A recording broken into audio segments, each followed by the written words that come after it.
Unsung Murder Ballads is a true crime podcast, and as such, we will be discussing topics that are disturbing, graphic, and often violent in nature. So this is not for children under the age of 13.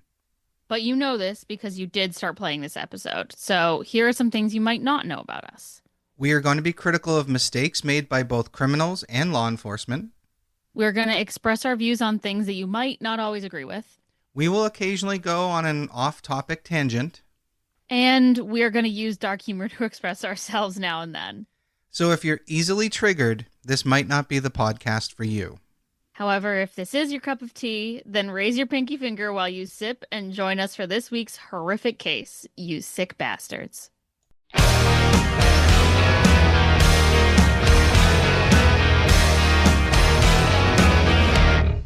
Hey everybody, welcome back to Unsung Murder Ballads. This is a revisited episode. We're going to be doing episode 12 all over again. And tonight I have a special guest, my friend Tory. How are you, Tory? I'm good. Thank you for having me. Hi, everybody. Hello, world. Hello, world. I, Hi. I think at last count we're in 40-something countries, which is pretty cool.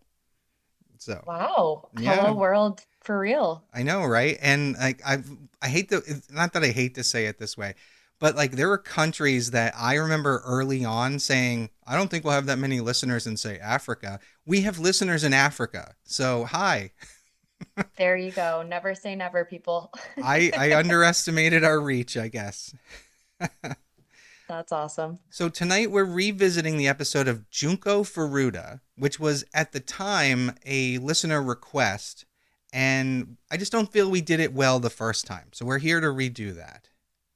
Awesome. I've never heard of this to my knowledge. This one, it's upsetting, and I am going to give a trigger warning to anyone who didn't hear the first version or doesn't know the case itself. It does involve the torture and sexual assault of a teenager. Oh, gosh. Yeah, Okay. Junko is a 17-year-old Japanese girl, and it is otherwise known as 44 Days of Hell. Okay. Wow. Yeah, yeah. So with 17. that said, I would say buckle up because it's going to be brutal. So I'm going to give you a little teaser, and then we're going to dive into the actual history. Okay. All right. November 25th, 1988 is when 17-year-old Junko Furuta failed to come home from her shift at her part-time job. She was supposed to be home around 8:30, but when she didn't return home for some reason or another, her family didn't immediately call the police. Instead, her father, Akira, her mother, and her two brothers called everyone else that they knew that Junko knew to see if they had seen or heard from her. They decided then to go out and search for her themselves, hoping to maybe catch her as she's walking home, and that would be the end of the story. Hmm. And it might have been some wishful thinking on their part, but I get the thinking. I remember doing that as a kid.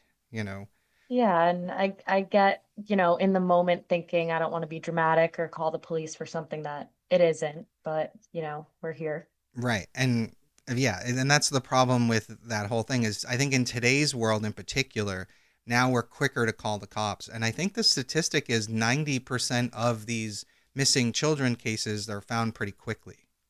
Oh, wow. Well, good at least. I mean, true crime podcasts talk about those a lot, and I think that's why it feels worse. But really, I think it's 90% are fine.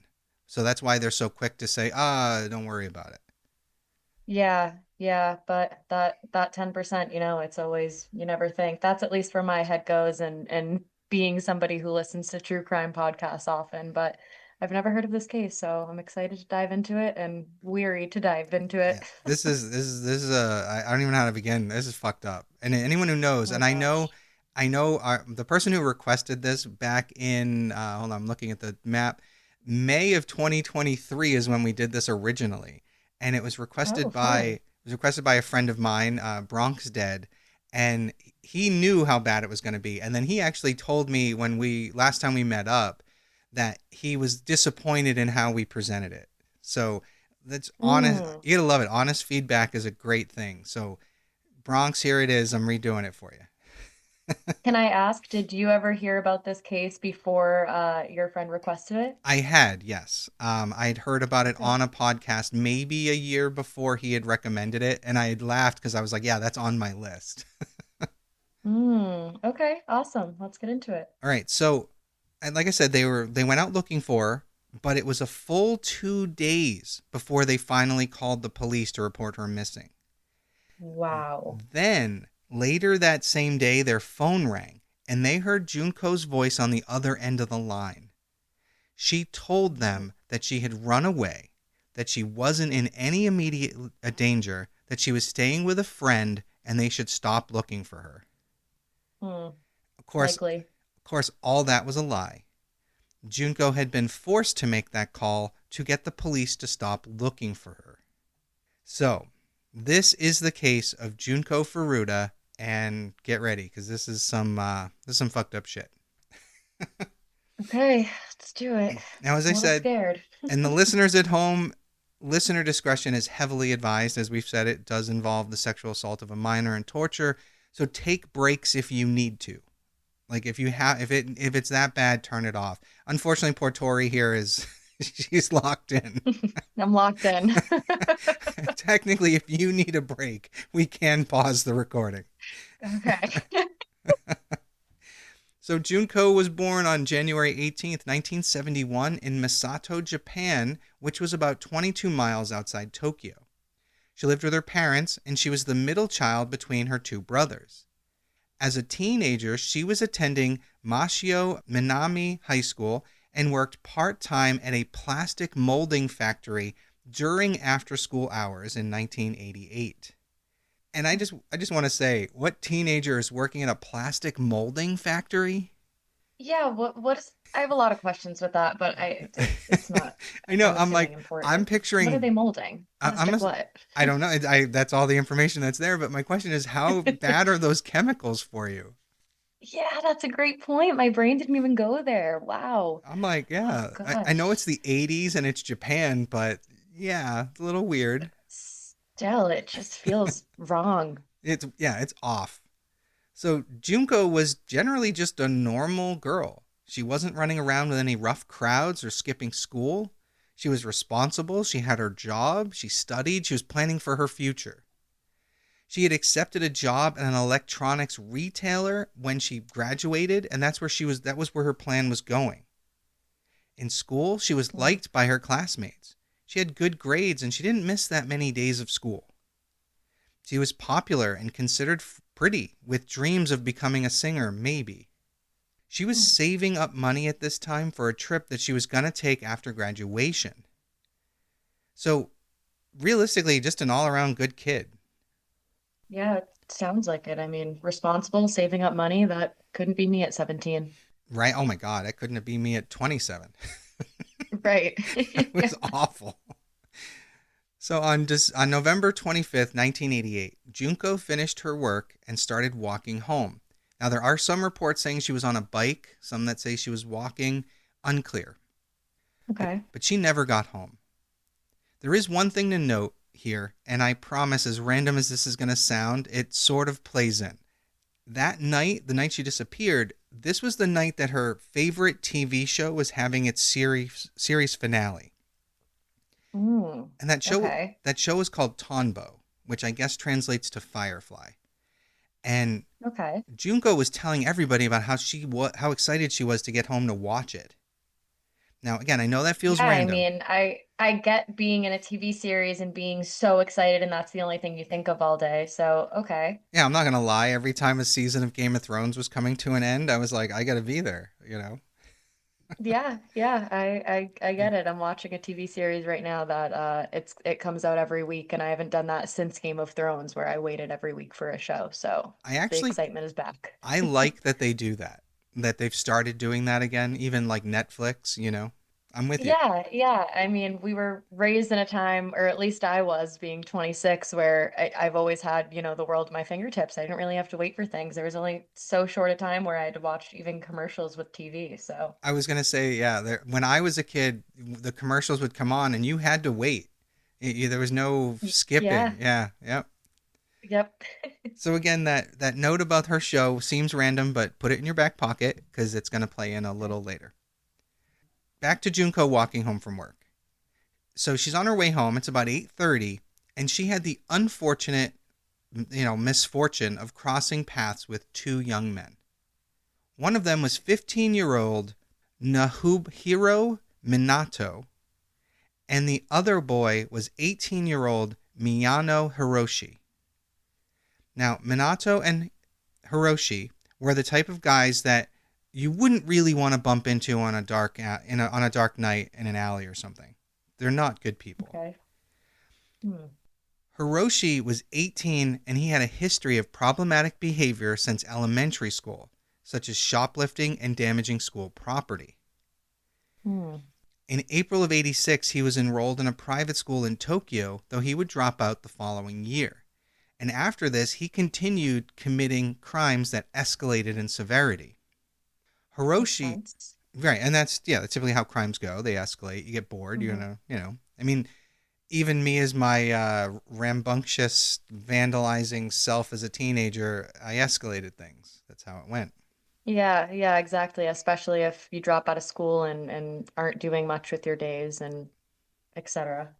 So Hiroshi had been living with his girlfriend, the older sister of another friend of his, Yasushi Watanabe, and he was working as a tile worker to save up money to marry said girlfriend.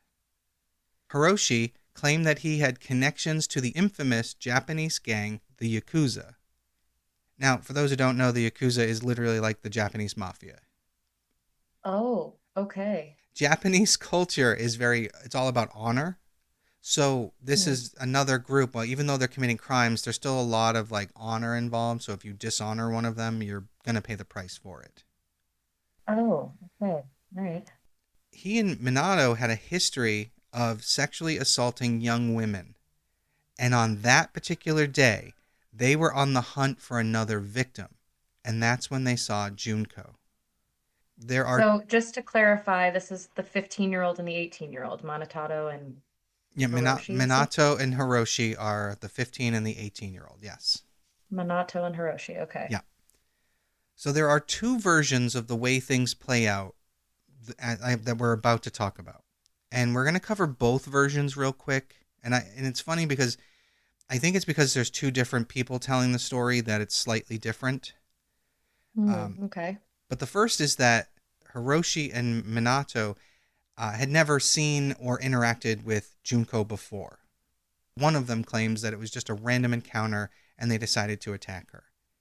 The other account that I've actually seen more often, and I think is probably more accurate, is that Junko actually knew Hiroshi and that they went to the same school at one point.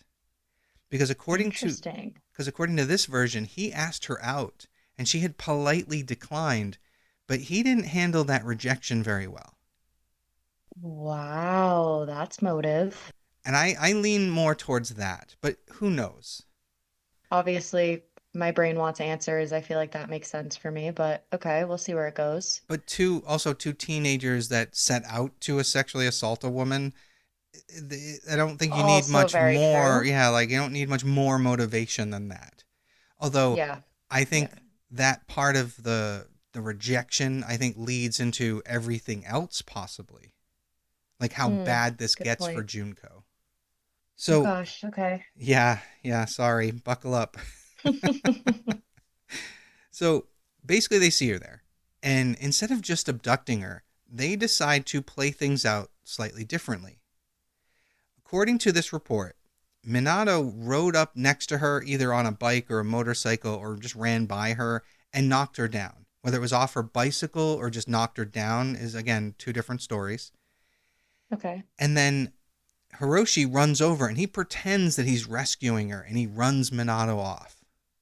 Oh my gosh. Yeah, so he stands there and he acts like he's there to protect her, and if anyone else tries to mess with her, he'll intervene, and if she'll just let him walk her home. Oh God, that's fucked up. Yeah. Well, she allows Hiroshi to walk her home, not having any idea that she's walking directly into a trap that he has set for her. So once Junko's guard is down, Hiroshi somehow persuaded her to go into a warehouse with him. And I'm picturing more of him pushing her into the warehouse, but because these are, like I said, these are unreliable testimonies because they're from the perpetrators themselves. Okay. But once they're Yeah. there, he sexually assaults her. Hmm. And then he leads her to a nearby hotel, threatening to kill her, and sexually assaults her again. Now, Okay. understand, it is widely believed by many people that Hiroshi here has connections to the Yakuza, so people are afraid of him. Okay. Good note there. So after the second assault, he got on the phone and he begins bragging about everything he just did to two of his friends. Oh my God. There was 17-year-old Joe Agora and 16-year-old Yasushi Watanabe. And he's 16, you said? 16 for Watanabe, yes. Okay. Jeez, they're all kids. Yeah, it's crazy. So around 3 a.m., Hiroshi took Junko to a nearby park where Minato, Ogura, and Watanabe were waiting. They went Oh into my God. they went into her bag and learned what her home address was and to find out where she lived. And they reminded her that Hiroshi has Yakuza connections and that they would have her entire family killed if she attempted to escape. Oh my God, this poor girl. Hiroshi and his friends decided that they were going to keep Junko, and they told her that if she didn't come with them, her family would be fucked, basically. So What the fuck are they gonna do with? Where are they gonna? Okay, all right. we'll get there. We'll get there. That was an awesome response. I'm not gonna lie. Like they're kids. Are they keeping like? Okay, but Uh, he's okay. yeah. Don't worry. We'll get there. So Junko went with them, and she was taken to a house in the Ayase district in Adachi, and they gang raped her there. Now, this house was actually owned by Minato's parents, and this basically became their regular hangout, and that's where they kept Junko. Oh wow. His parents said nothing because they were afraid of the Yakuza. The parents were home? I thought this was like a property that they owned. No, they were there for a lot of it, and we're going to get into more of that as we go. Oh my gosh. And so, okay, all right. When I stop, it's because I think you're gonna get to my I questions, but probably will, okay. but don't hesitate, just ask. So this house became her prison. It wasn't some hidden basement or abandoned building. It was a normal home with neighbors and the parents living inside. Wow. These assholes locked Junko up in this house, completely shutting her inside of a bedroom, completely isolating her. And this means that after the first night she went missing, while her parents were literally out searching for her, she was locked in this room at the mercy of these four monsters. Oh God. And didn't you say there was a relation to one of them somehow? A girlfriend's brother or something? I mean, Yeah, this is insane. she's not related to them. The Hiroshi is dating Watanabe's sister, or at least he was. There may Oh, have been a okay. breakup in there. Okay. Yeah, she's not directly Okay, so related that's to how them. they're friends. Okay. Right. So again, they warn her that if she resists or tried to escape, the Yakuza gang would hurt her family.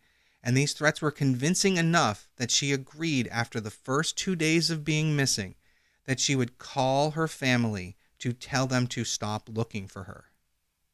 Wow. I mean, after 2 days, I'm sure that felt like an eternity, and I'm sure they weren't being nice, so.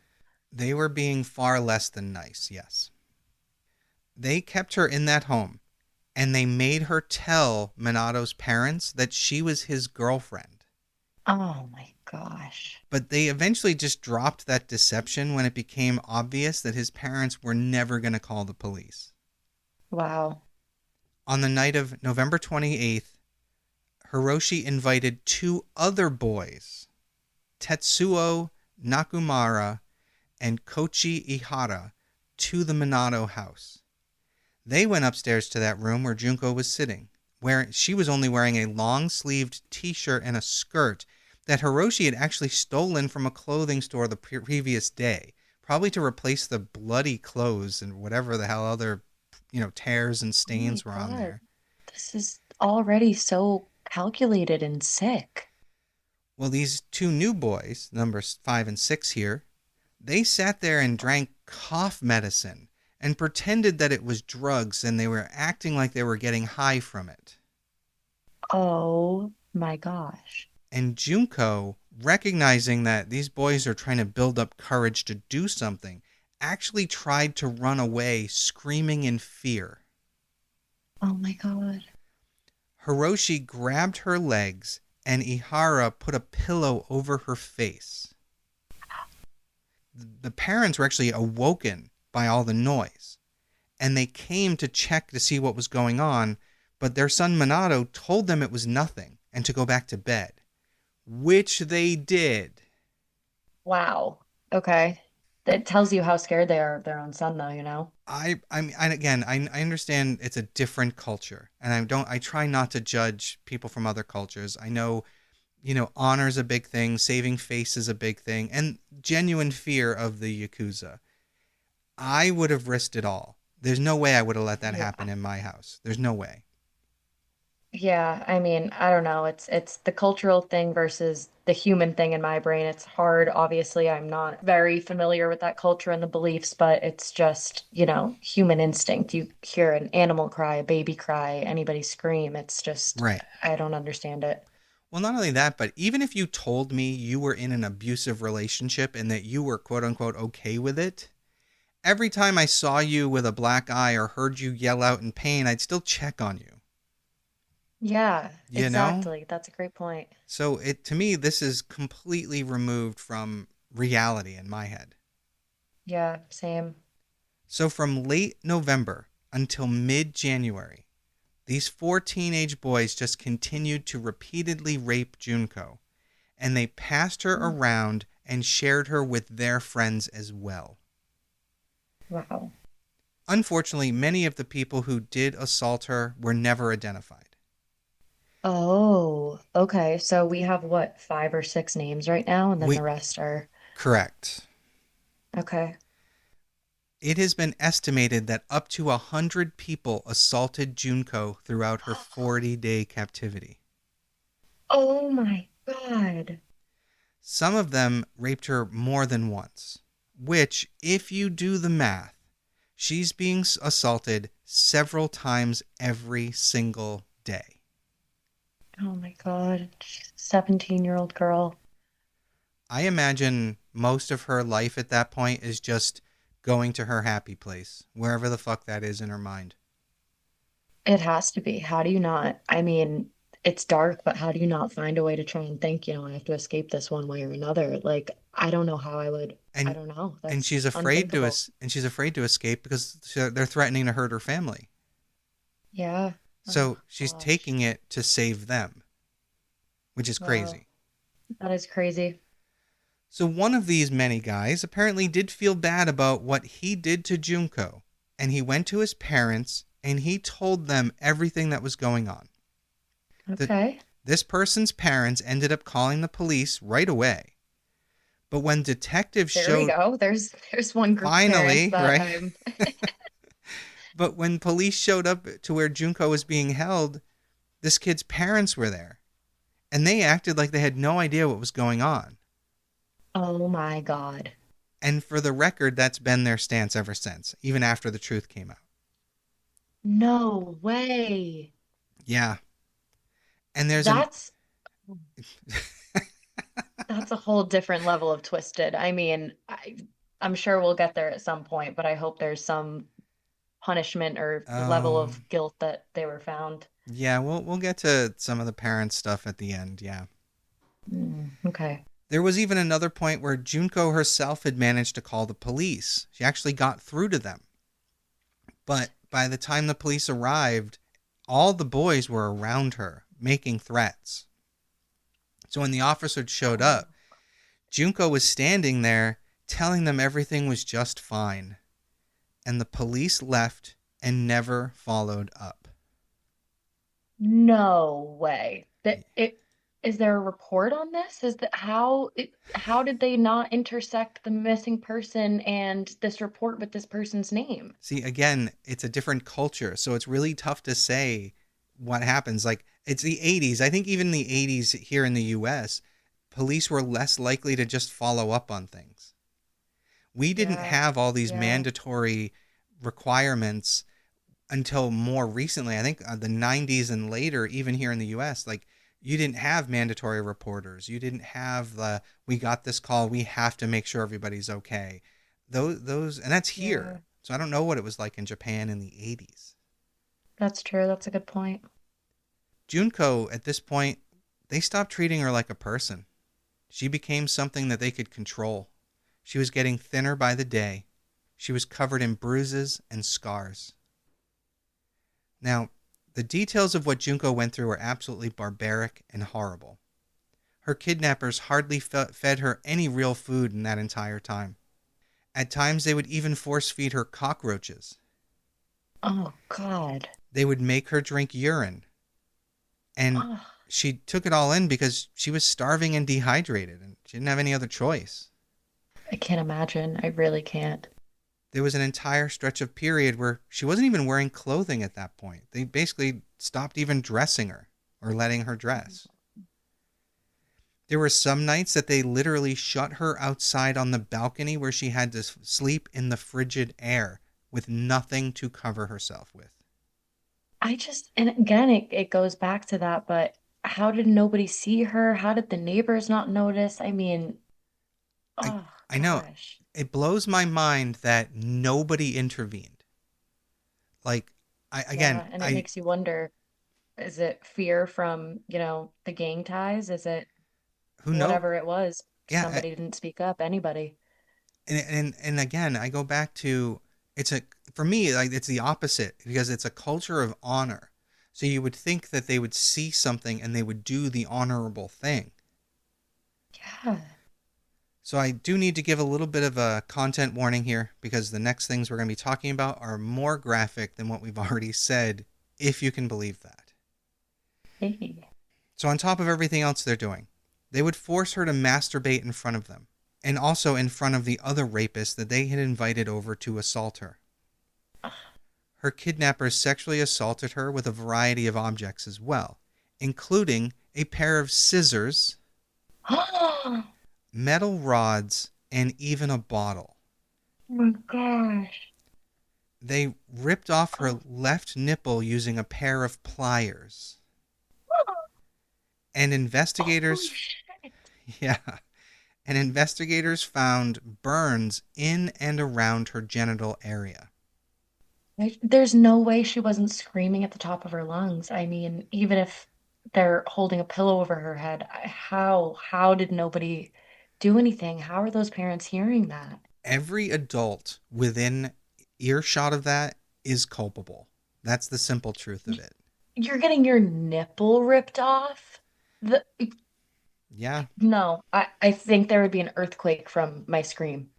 Again, I can't even imagine. I'm assuming she probably passed out at multiple points too, though. Yeah, yeah. Oh God. Okay. They also beat her regularly, and at one point they had beaten her so badly they damaged her internal organs and she lost Mm. control of her bladder. This next detail is especially horrible.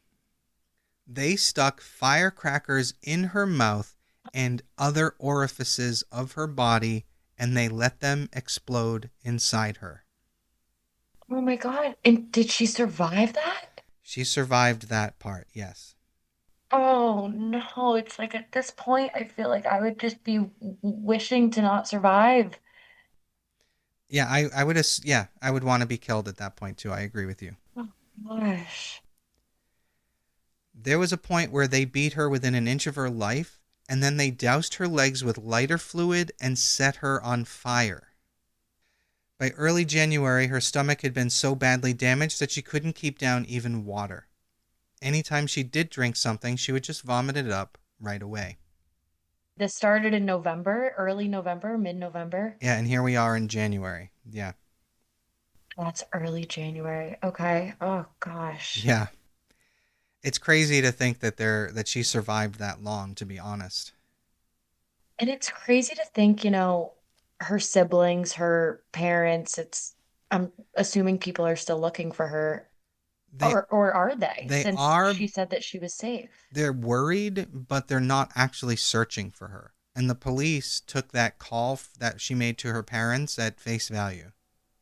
Okay. It's fucked up. I was gonna say it's crazy to think, in any situation, someone would hope that it's the best outcome and they just ran away or whatever it is. And it's even thinking about the worst outcome. I don't think anybody's brain would ever think of anything even approaching this level of sick. There's not too many cases that reach this level of sick. Yeah, that makes sense. This is stomach turning for Yeah, sure. it's extreme. Yeah. On the very rare occasion that Junko was allowed to use a bathroom, she would take forever to get down the stairs to the toilet, and then it would take even longer to get back upstairs to where she was being kept. She could barely walk So at this she's point. walking around the house Well, they're allowing in her this to go to the condition. bathroom. Typically, she's locked in the bedroom. Okay. Gosh. So she could barely walk at this point, and even if she did make it down and back safely, she was so exhausted from the trip that she couldn't do anything else that entire day. Whenever she And saw yet her, she was still getting assaulted twice a day, at right, least. whenever she saw those boys, she begged them to kill her and end her suffering. Yeah. I can imagine that's probably what I would be doing. On January 4th, 1989, the boys let Junko play a game of Mahjong with them. Are you familiar with the game of Oh, Mahjong? I am not. I don't think I've ever heard of it. It's similar to a dominoes game, except instead of little dots for numbers, there are these images, and it's almost like memory. You're trying to get the same two off, the same matching two off, and then you're trying to clear the board basically. But Okay. the tiles are stacked on top of each other, so you have to do it in this Okay, creative side way. gamer question. Did you know about this before this case? I used to play Mahjong. Yes, I spent a year in Oh, Japan in wow. the military. I loved Mahjong. So, Oh, okay. Perfect. Okay. So they let her play this game with them. yep, and she won. If you can believe it. Whoa. Her winning set Hiroshi off completely. He Well, became yeah. unhinged and hit her with a barbell. She was then As if he wasn't unhinged before. at that point, Junko began having a seizure. But Oh that my God. but that didn't stop them. They continued to punch her. They started pouring hot wax from a candle onto her face. No. They put two short candles on her eyelids and again forced her to drink her own urine. My God, and she's having a seizure, just had a seizure, and oh my God. She began Can you bleeding. imagine how skinny she is and what that damage did? Oh, she must be I'm not gonna metal immensely rod to emaciated. anybody. Right. She began bleeding profusely, and pus was emerging from the infected burns that she had had. But instead of stopping, these fucking monsters covered their hands in plastic bags and continued to beat her. Holy shit. Supposedly, reportedly, this attack lasted for 2 hours. Oh my fucking God. I, oh my God. I imagine a fight with one person and somebody hitting the other person being helpless. 10 minutes is Is an insane. eternity, yeah. And all Oh my because God. she beat them at Mahjong. Wow. Which they invited her to play with. I can imagine if she lost, there would be a punishment too. Yeah, probably. At this point, Junko succumbed to her wounds and she died. Poor girl. It's almost like she was probably praying for it or hoping for it or whatever you want to say. And it's also, Yeah, she was a 17-year-old girl walking home from her job to watch her show. right. And and after as long as she had been there, this was a blessing for her. This was a complete Yeah. mercy. Yeah. She had been held captive for over 40 days. And as you just said, she was only 17. After a month and a half of absolutely hellish existence, Junko finally got her wish and she died. So Hiroshi sad. Hiroshi decided that they were going to dispose of her body and cover up the crime, and to get away with it, they decided to encase her body in concrete. What the fuck? Where are these kids? Like, what the fuck? Not one of these kids, there was hundreds involved. Not one of them was like, hey, this is absolutely twisted beyond human belief. Only that one kid went to his parents and it resulted in nothing. Oh, yeah. Yeah. Wow. Okay. Fucked up. I don't know how bad that area of Japan is, but holy shit. Beyond fucked up. Mental note if I ever want to visit Japan, that's off my list forever. Right. I don't care. The 80s. So they put Junko's body in a barrel and they carried it to Hiroshi's house. In his driveway, they filled it with concrete and then they dumped it somewhere like trash. Oh my God. So during her captivity, Junko had mentioned to her captors at several points that she regretted not getting to watch the series finale of Tonbo. Shut the fuck up.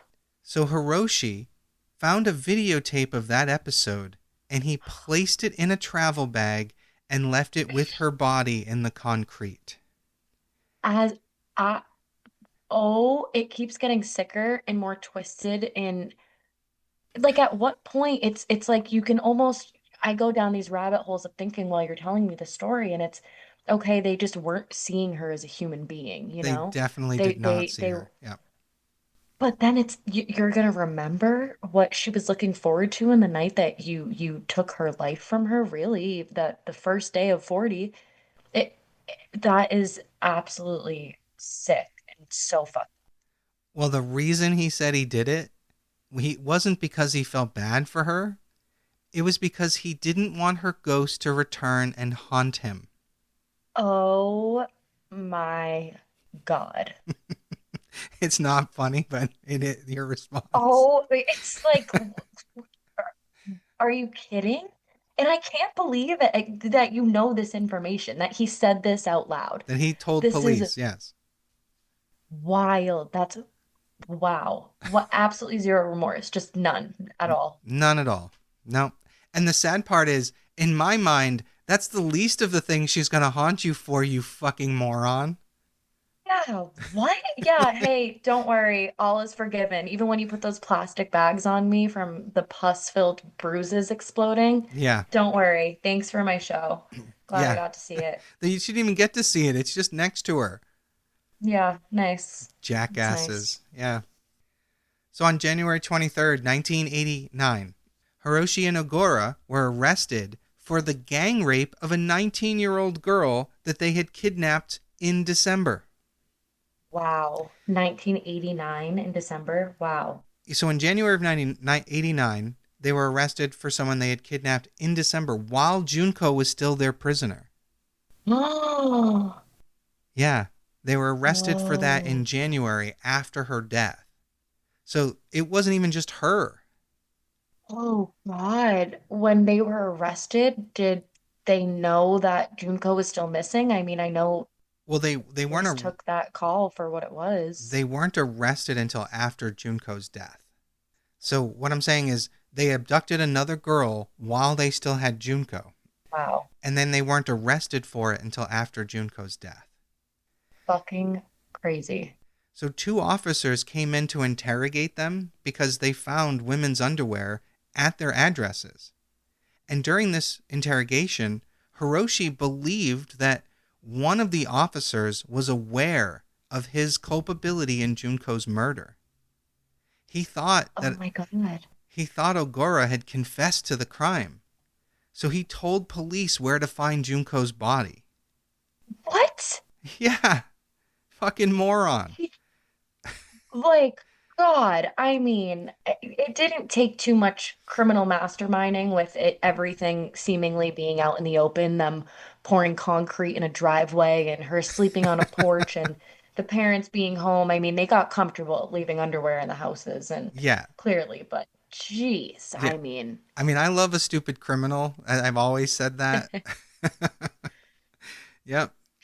they do help these cases, these stories. Yeah. That is one thing. And again, like you said, we're talking about details that we wouldn't have known if they didn't open their mouths. So again, thank you for being stupid. Yeah. All right. So eventually Junko's remains were found and all four boys were arrested. Now, initially, the identities of these defendants were sealed by the court because they were juveniles at the time of the crime.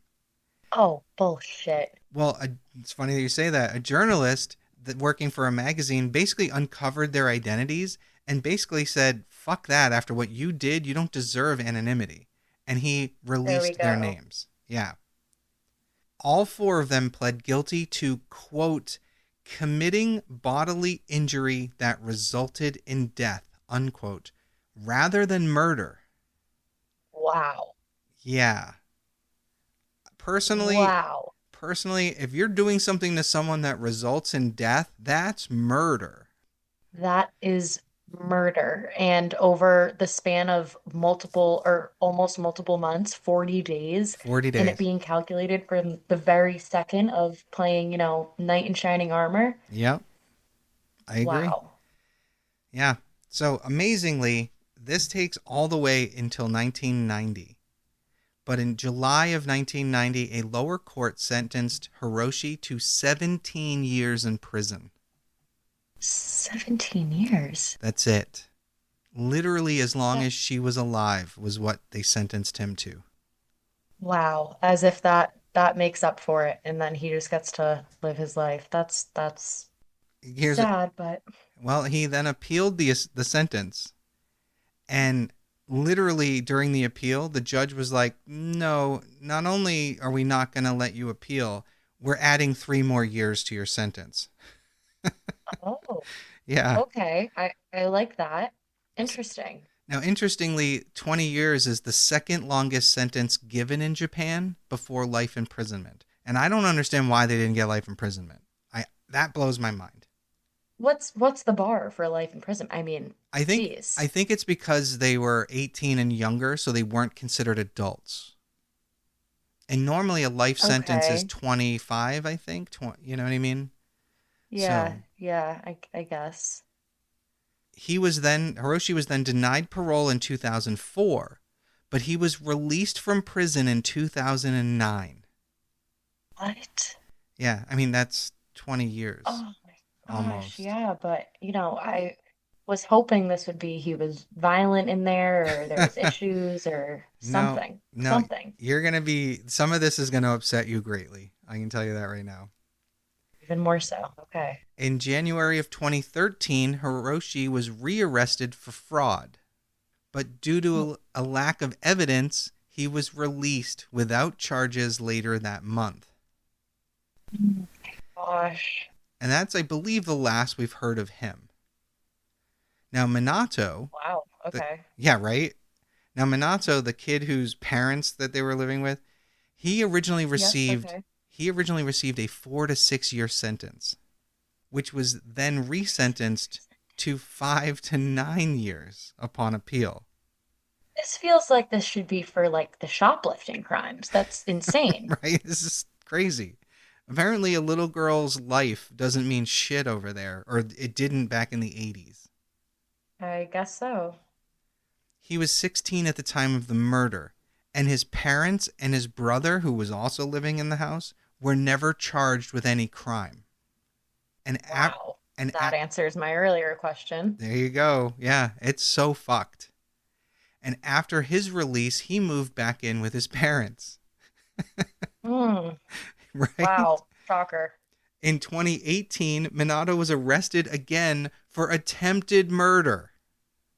Oh, shocker. It's almost like we saw this coming. Yeah, we had no red flags anywhere along the way. Yeah, Mm-hmm. apparently he beat a 32-year-old man with a metal rod and tried to slash his throat. My God. Also, that being his weapon of choice is, ugh. Yeah. So then you have Yasushi Watanabe. He was originally sentenced to 3 to 4 years, but again, upon appeal, was extended out to 5 to 7. So these numbers are way too low. Crazy. Yeah. Yeah. He was only 17 at the time of the murder. He Okay. disappears from the list after this. So it seems like this kid at least tried to live a good life, or at least never got caught again. I hope he's living a horrible life. Agreed. I hope they really took care of him in prison. Mm. So for his role in the crimes, Joe Agora served 8 years in a juvenile prison before he was released in August of 1999. After Wow. after his release, he took on the family name Kamasaku when he was adopted by a supporter, like a fan. What? Yeah, he was Wait a minute. adopted. Wait a minute. Yeah. Whoa. So what? Oh, no. No. I So did this case like make headlines and in there Ja- was fans of this case or just this person? Again, it was a huge case in Japan. And I'm assuming that Okay. someone, it's like these idiots who write fucking letters to prisoners, like murderers in prison, and want Oh to my start their fucking God. love connection with fucking convicts. Can we Yeah. stop doing that as a whole, as a society? Can we just not? No offense, We just not? it's your gender who does it more than not mine. That's all I'm saying. That, you know, oh, God. Like, yeah, I don't understand. I don't either, to be The honest. dating apps are bad, but at what point do you enter like inmatesearch.com or whatever it is? I used to work with a woman who actually showed me stuff like letters she wrote to inmates. And I remembered asking her, Why? I don't know. And I remembered asking her, I was like, what's he in for? Is that, I mean, why are you writing him? And he was literally in there for sexual assault. Oh my. See, again, what's the goal here? Why? I don't know. Why? Some people really like the bad boy, I guess. I mean, that I, people I think would maybe say that about me or younger me at least, and that is just a different definition of it. I don't know. but I mean, I'm assuming if you knew someone raped someone, you wouldn't opt to date them. Yeah, Just saying. yeah, it wouldn't be my preferred dating pool, I can say that. Yeah. Yeah. I mean, I was considered the quote unquote bad boy when I was in high school because I caused a lot of trouble. But this was typically like Hmm. vandalism and getting into fights. It wasn't sexual assaults. Like that never happened. Yeah, So again, a certain sick type of individual is in that category, so exactly. So Ogura, he had been boasting about his role in the kidnapping, rape, and torture of Furuta, and yet somehow Jesus. he still had supporters. In July of Absolutely 2004. insane. Yeah, in July of 2004, Ogura was arrested for assaulting a man named Takatoshi Isano, who had been an acquaintance that he thought his girlfriend might have been involved with. So, to put that in perspective, he thought his girlfriend used to be with this guy, so he beat the shit out of him. Might have been. Might Used have to. been. That's Yes. wild. Agora literally tracked this guy down, beat the shit out of him, dragged him into his truck, and he drove him to his mother's bar in Masato, the town, and that's where Junko was abducted from. And he beat this Okay. guy for 4 hours. What the fuck? I mean, again, why to his mother's bar? What is going on? And them not getting these slaps on the wrist of these small sentences. It's like clearly they're gonna go out and do it again. They didn't learn anything. They They didn't learn they anything. saw what the result was of the worst possible thing they could do. Joyous and I say it all the time. Repeat offenders are going to repeat offend. Stop letting them out. Yep, But here we are. And during here we are. during this guy's 4 hours of torture, Ogura repeatedly threatened to kill him, telling them that he had done it before and he knew how to get away with it. Yep, adds up. When he was arrested for assaulting Osono, he was sentenced to 7 years and has since been released. Wow. And you're not gonna fucking believe this next little point that I have to share here. I can't believe we're still at a point where you're saying I'm not gonna believe this. Oh, get ready. Agora's mother vandalized Junko's grave, stating that No. the dead girl had ruined her son's life. Oh, you were right. You were right. I can't believe that. Yeah, fucking Oh my crazy. Fucking crazy. Fuck. I literally, even to verify this, I found the Japanese news article that showed an image of her desecrated headstone. I couldn't read any of it because it was Oh, all in no kanji. way. But yeah, fucked up. Fucked up. I'm speechless. Wow. Wow.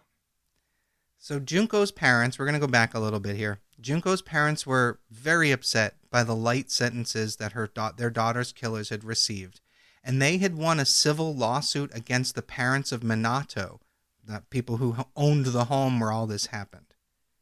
Okay.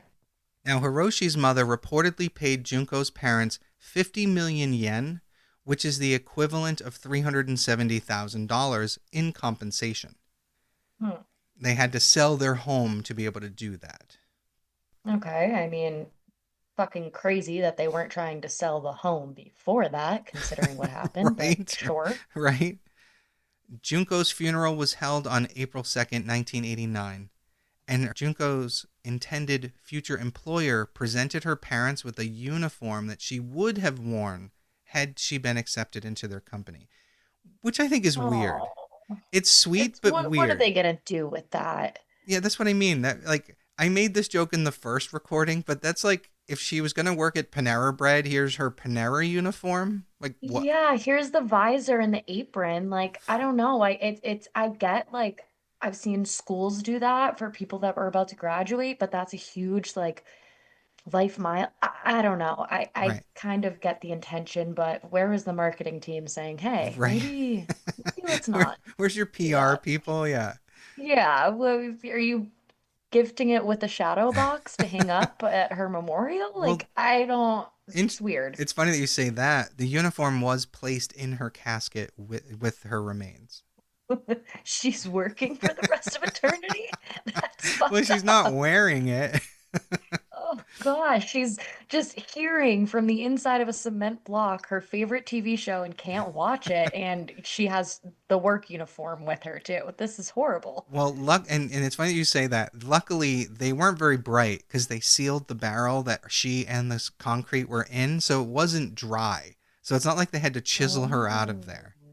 Yeah, they oh, weren't very well, bright about thank that. God. I mean, Even at her high school graduation, Junko's principal presented her high school diploma to her parents as well. Which, okay. again, as long as they coordinated that ahead of time, I'm okay with that. Yeah, yeah. Because If that's, there was an option to say, we're all set. yeah, because I don't think I would have attended the graduation ceremony, you know? No, I wouldn't have been able to.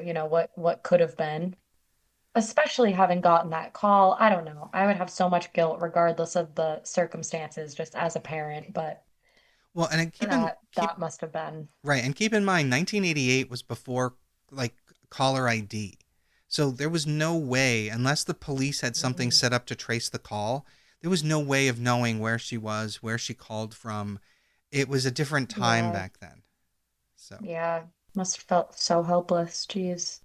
so the location where Junko's body was discovered has since been developed into a park. So at least Hmm. there's that. Okay. At the time, the Japanese people, having heard about this crime, were concerned about what they considered a U.S. influenced epidemic of violent crime that they called the American disease, spreading throughout Japan. How crazy is that? Fuck, That even back then, these people saw the sickest, most twisted crime and said, "Yeah, this is reminding us of Americans." ex- exactly. That's wow. It's so fucked up. Wow. I mean, they're not wrong. They have a point. Right. And the last thing I gotta bring up that is kind of relevant. It's a little I mean, it's not off topic, but it's a little weird. This Okay. case did inspire a 2004 film that they called Concrete, Oh, where Jesus. in this movie they changed Hiroshi's name for some reason, Hmm. and Furuta's name was also changed, but she was portrayed by a Japanese porn actress in this movie. It, Wait a minute. What Junko was portrayed as a porn no, actress? no, the woman who played Junko in the movie was a Japanese Oh, porn okay. actress. Wow. It's almost like one Wow. last indignity. Seriously. I mean, what? And even the title, Cement? I mean, jeez, It where, like, it's fucked up. I don't oh get it. my And that was in gosh. And this is 2004. somebody's 17-year-old baby. Like, that's somebody's older sister, younger sister. Exactly. It's so messed up. Yeah, I still have a lot of respect for the people of Japan. I spent a year in part of Japan. I loved my time. I mean, I didn't love my time there. I was in the military, so there was a lot of shit Mm, that went with that. But I sure. love the country. But this just makes me stop and be like, what is wrong with them? But then we've heard about this same stuff here in the US too. There are other cases where shit like this has happened. Yeah, yeah, exactly. And I feel like other people in other countries think the same way about our country, especially right now. People are scared to come here. You think? I'm waiting for someone to say they're gonna boycott, what was it, the Summer Olympics that are happening here. I'm waiting to see if Oh, the World Cup is also supposed to. I'm waiting to hear countries saying they're gonna not send their people. That's what I'm waiting to yeah. hear because it's not getting any better out there. So Yeah, no, that'll be interesting though. That is something I did hear that about the Olympics, I think, but that's interesting. yeah, we'll see what happens. But yeah, so Sure will. that is the case of Junko Furuta. Fucking crazy. Well, Janice, that was absolutely fucked up and twisted, and I need to process this. I, That was I wild. and That is wild. I kind of feel bad that that's your first foray into podcasting. I really No, do. honestly, I mean, go big or go home, but I mean, fuck, I'm gonna sleep with the light on tonight, and I don't Yeah. know. That's, I I mean, just, everything about it, the metal rod and the her fi- walking up the stairs, she's so frail, the and oh gosh, firecrackers and I mean all of it. Holy shit.